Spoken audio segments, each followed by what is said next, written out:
Assalamualaikum, Sampurasun, Om Swastiastu, salam sejahtera untuk kita semua. Ketemu lagi di channel Jiwa Tua 2. Nah ini teman-teman, ini sekedar update ya, sebenarnya update dari kasus masalah saya dengan transferan dadakan total 6 juta itu, yang ternyata dari pinjaman online.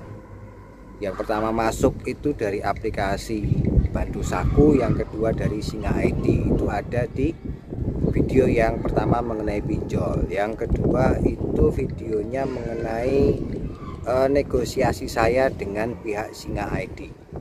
Nah yang ini adalah lebih ke sebenarnya saya negosiasi juga dengan pihak Bantu Saku.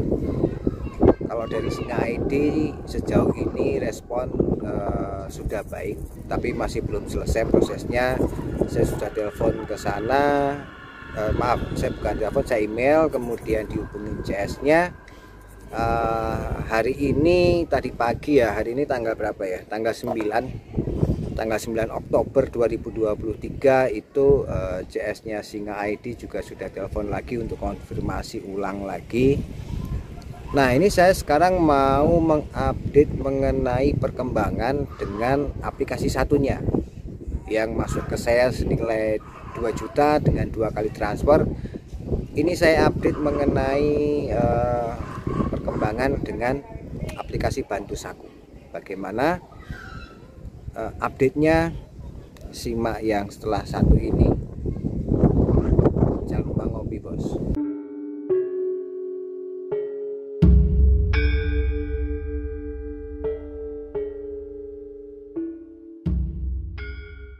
Baik teman-teman, sekedar flashback ya, tanggal 21 September saya mendapat transferan yang pertama dari Bantu Saku sejuta. Nah saya waktu itu juga belum tahu itu dari aplikasi mana, apakah itu pinjol atau bukan. Ternyata minggu lalu sekitar tanggal 4 itu saya mendapat tagihan dari Bantu Saku.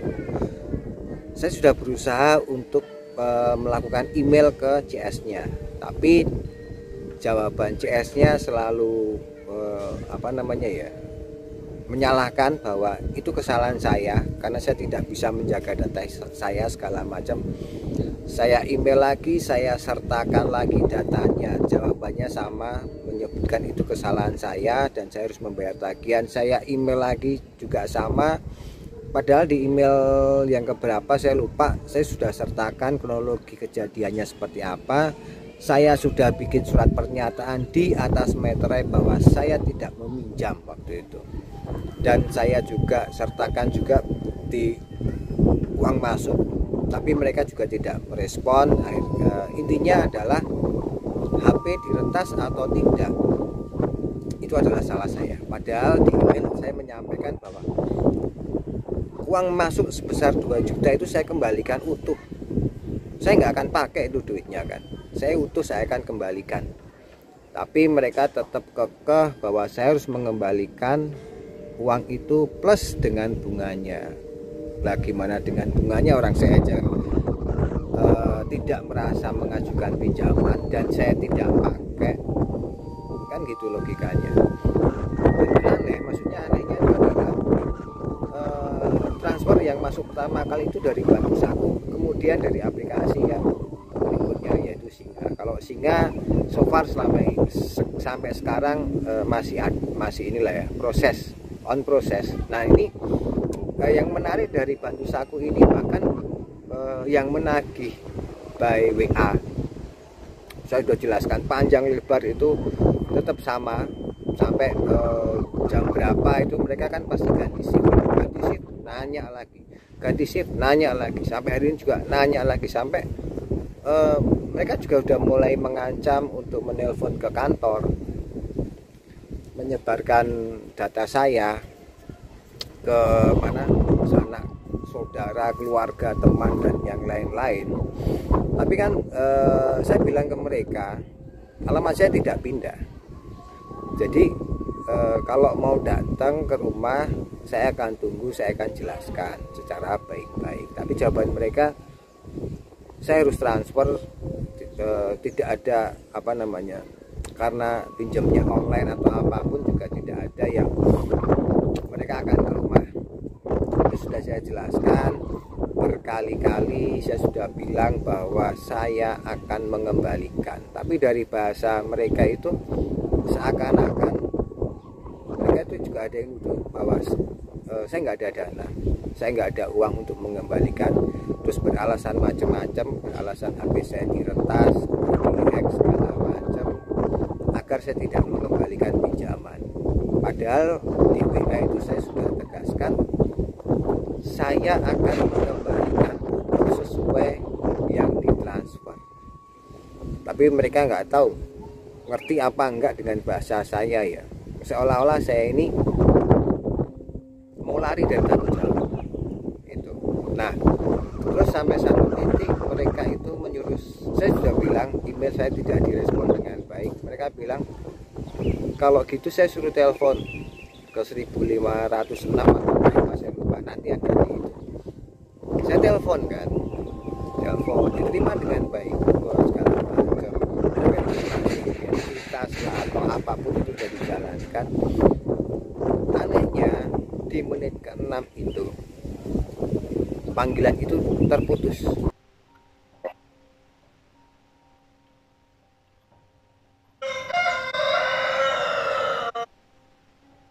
Ini HP dimatikan ya sama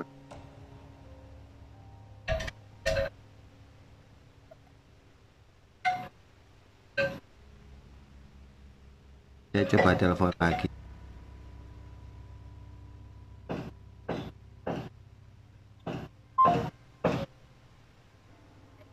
Oke, kayaknya nomor saya diblok.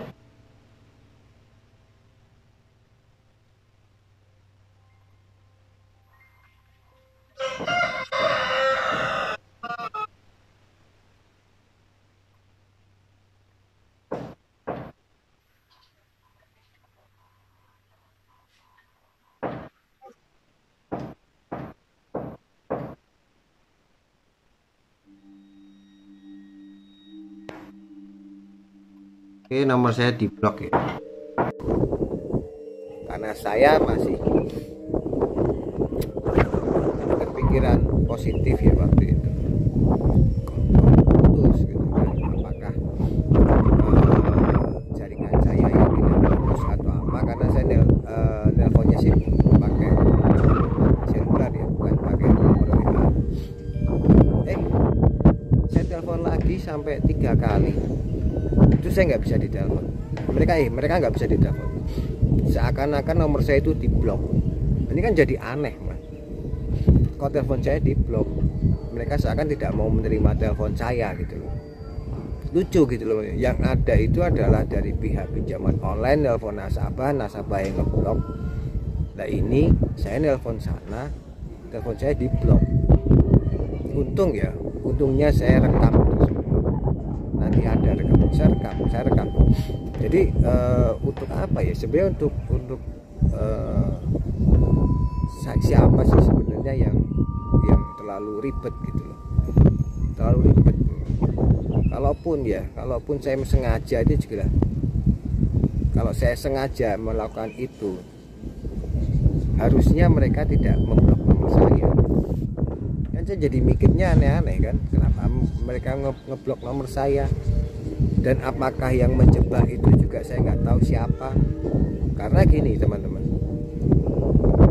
tanggal 7 kemarin ini aneh ya, maksud saya anehnya adalah tiba-tiba saya dapat telepon dari orang